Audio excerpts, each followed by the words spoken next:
So hello, पिछले parts में हमने टाइप्स ऑफ सेमीकंडक्टर्स के बारे में डिस्कस किया था। अब हम लोग डिस्कस करने जा रहे हैं एक छोटा सा लॉ है, लॉ ऑफ मास एक्शन करके। ठीक है, law of mass action. Semiconductor में जो लॉ ऑफ मास एक्शन है बहुत छोटा सा टॉपिक है। अब इसके बारे में हम लोग डिस्कशन करेंगे कि आखिरकार लॉ ऑफ मास एक्शन होता है। ठीक है, चलिए अब देखिए लॉ ऑफ मास एक्शन। जैसे हमने अभी टाइप्स ऑफ सेमीकंडक्टर में पढ़ा था कि जो हमारे पास पी टाइप सेमीकंडक्टर है, जो हमारे पास पी टाइप सेमीकंडक्टर है, उसमें मेजॉरिटी में क्या होते थे, उसमें सबसे ज्यादा क्या होते थे, उसमें होल्स की जो नंबर्स थे वो इलेक्ट्रॉन से ज्यादा होते थे। पी टाइप में सबसे ज्यादा क्या है, होल्स है। उसी तरीके से एन टाइप के जो सेमीकंडक्टर थे, एन टाइप के जो सेमीकंडक्टर है उसमें सबसे ज्यादा क्या थे, उसमें जो नंबर ऑफ इलेक्ट्रॉन्स थे वो ज्यादा होते थे।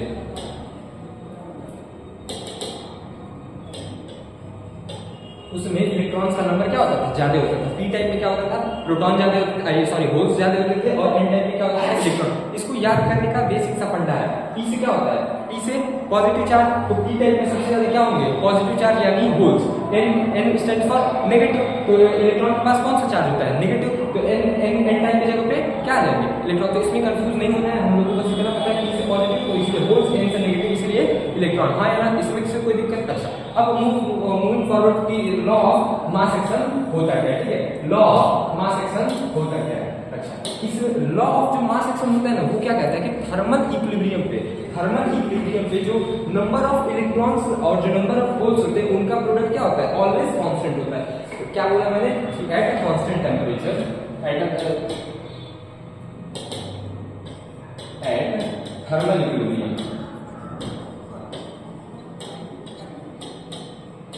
थर्मल इक्विलिब्रियम पे क्या होता है, थर्मल इक्विलिब्रियम पे क्या होता है, जब the product of number of electrons and the product of number of holes is always constant. क्या मैंने बोला कि the product of electrons and holes is always constant.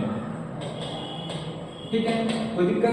अब इसका मैथमेटिकल एक्सप्रेशन, लेट सपोज कि हमारे पास नंबर ऑफ जो electrons है ना, नंबर ऑफ इलेक्ट्रॉन्स हैं वो उनको हम एन से रिप्रेजेंट कर रहे हैं, और नंबर ऑफ जो होल्स हैं उनको एनएच से रिप्रेजेंट कर रहे हैं। ठीक है, तो हम क्या करेंगे, तो प्रोडक्ट ऑफ, मैंने समझा the product of electrons and holes is always constant. तो हम क्या करेंगे, इलेक्ट्रॉन्स हमारे पास कितने हैं, एन, और होल्स कितने हैं, एनएच। तो हम हमारा मैथमेटिकल एक्सप्रेशन क्या आएगा, N into NH is equal to में एन आई का स्क्वायर। ये एन आई क्या है, अरे हाँ यार, ये एन आई क्या है, एन तो पता है, एनएच पता है, ये एन आई क्या है, एन आई क्या है, अरे एन आई मेरे दोस्त एक कांस्टेंट नंबर है। ये हर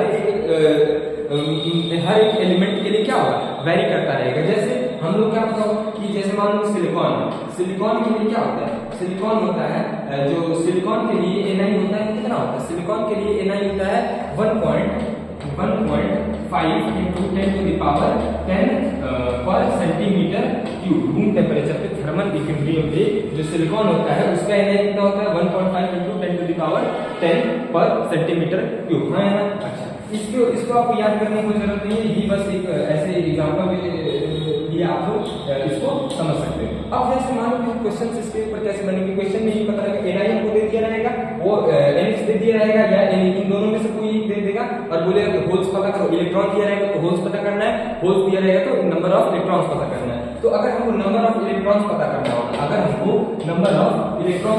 होगा, तो एन बराबर कितना हो जाएगा, एन आई स्क्वायर अपॉन में एनएच का square, sorry number of N I square upon NH. ये हमको अगर क्वेश्चन में अगर होल्स की संख्या दी है और एन आई दी है तो हम लोग को एन आई पता लग जाएगा।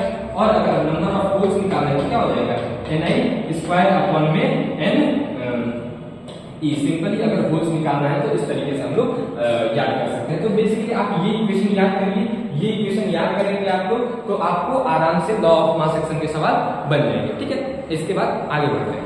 चलिए, थैंक यू।